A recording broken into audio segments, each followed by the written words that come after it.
Welcome into Duval Daily, presented by GenJag.com. I'm Jordan DeLugo. Thank you so much for tuning in here on Monday, July 1st. Yes, it is July. This summer is flying by already, and it's the month that Jaguars training camp will start, right? You're going to get Jacksonville Jaguars training camp later this month. Very exciting stuff, which is a step in the direction towards the 2024 NFL regular season. Training camp kicks off, then you've got preseason shortly thereafter. Then it's time for some meaningful football games. So football is not too far away. We've also got 4th of July coming up. Hope everybody has a safe and happy holiday. We're going to be on vacation next week, so won't be seeing me as much next week. I'll still get in a couple of videos for you, but it is the dead period, so I figured it should be all right. Looking at the topic for today, Jaguars linebacker group ranked 7th in the NFL by Pro Football Focus. We've been looking at a lot of these Pro Football Focus rankings over the last several weeks. Most of them have not been too favorable for the Jaguars, but this one has the Jaguars linebacker group in the top 10 at number 7 overall. We're going to take a look at it here today. You've obviously got Foyesade Oluokun and Devin Lloyd as the main pieces, the pillars of this linebacker room. We're going to dive into it. Really appreciate y'all tuning in. If you enjoy the content, please like, subscribe, hit that notification bell. You can also check out genjag.com/shop, pick up some new Duval gear. Can become a channel member here on YouTube.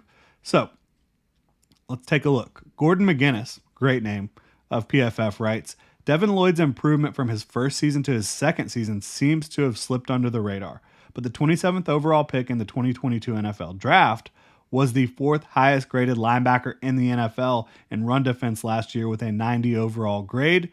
Next to him, Foyesade Oluokun ranked 22nd in the NFL with a 75.2 PFF grade and was solid against the run and in coverage. So some interesting tidbits there.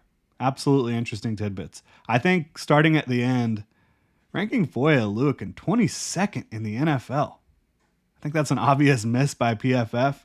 I've kind of gone in and looked at the linebackers around the league this year, this summer, this offseason, and I think that Foyesade Oluokun has been clearly playing in a top 10 level among all off-ball linebackers.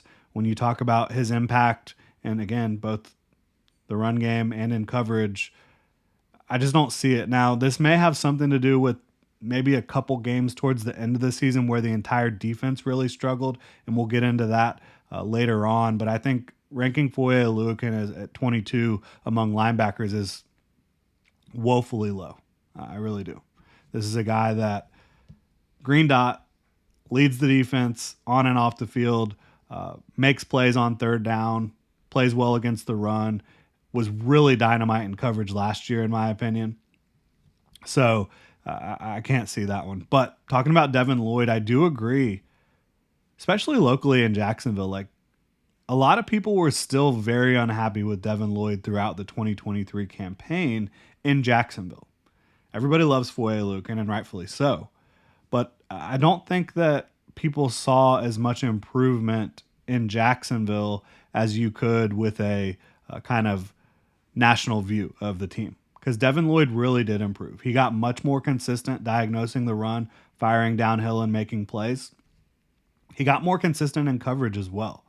You didn't see as many big-time coverage whiffs from Devin Lloyd as you did at points during that 2022 campaign. And I do think folks should remember, Devin Lloyd came into 2022, his rookie year, after not having participated in training camp basically at all due to an injury. So this was a guy that was thrust into a starting lineup basically after having zero training camp. So that's incredibly difficult for a rookie. And he hit a wall, no question about it. I thought that, played amazing his first 4 weeks. Teams started trying to figure out how they can attack him. They did start attacking him over the middle of the field in coverage. And he had a rough stretch. Jaguars sat him down for a little bit and then got him back in the lineup. I thought he started playing better after that. I really do.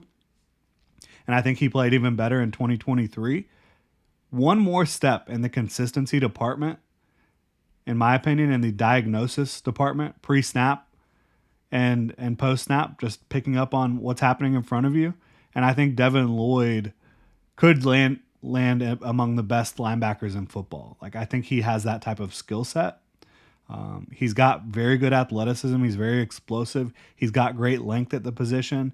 He has a nose for the football. First year in the NFL, I think he had 4 picks, right?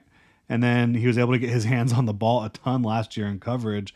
Was playing with a broken finger, so I think that he probably would have had a couple picks last year, but for that injury. And then he was also able to recover a couple fumbles last year. He finds the ball and makes plays on it. So I think that Devin Lloyd has a chance with another step in the right direction in the consistency department to be a top flight linebacker in this league.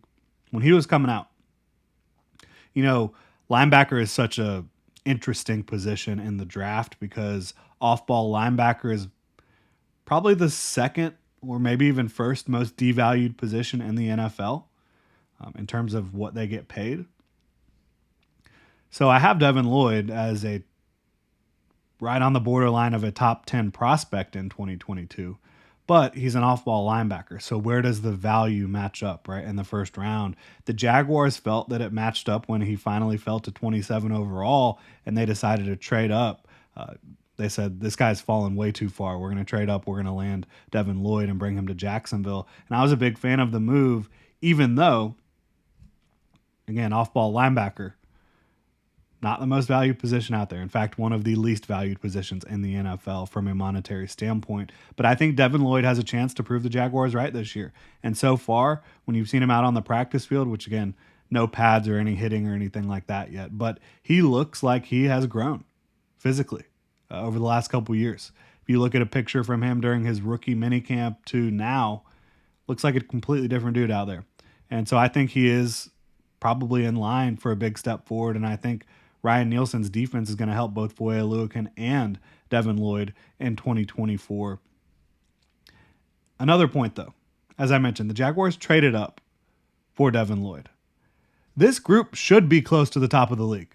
With all the investments that Trent Baalke has made in the linebacker room, Foyesade Oluokun initially got over $14 million per year in free agency from the Jaguars. That was a deal that a lot of people around the league kind of looked at as a puzzling one, similar to Christian Kirk's contract.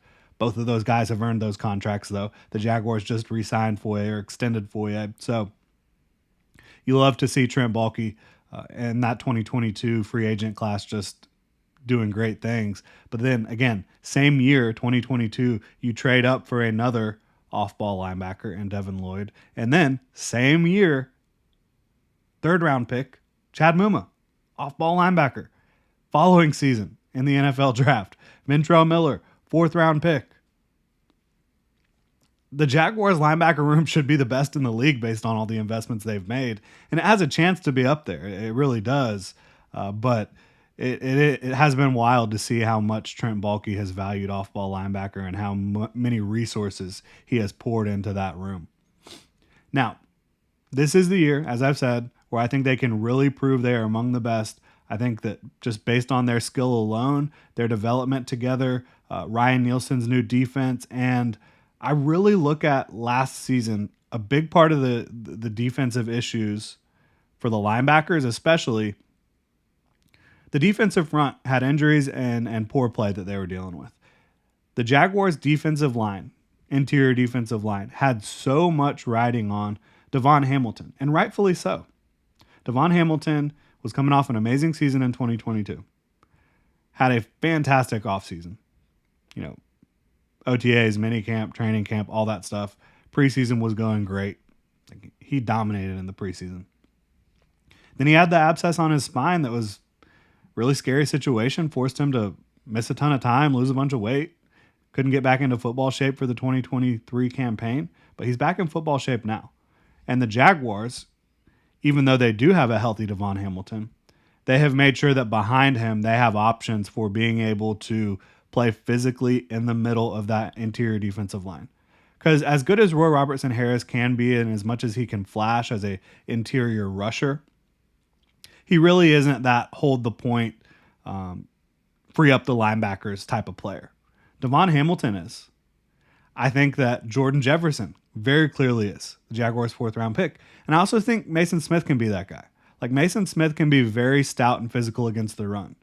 So I think with this group, that the Jaguars have a much better chance of having the linebackers being able to play free, not always having an offensive lineman bearing down on them. So it'll be interesting to see how it plays out for this linebacker group. But I feel very bullish on their chances of being, PFF ranks them top 7. I think that they could be even better than that if everything goes to plan for the Jacksonville Jaguars here. Let me know what y'all think in the comment section below. If you enjoyed the content, please like, subscribe, hit that notification bell. You can check out genjag.com/shop, pick up some new Duval gear, become a channel member here on YouTube.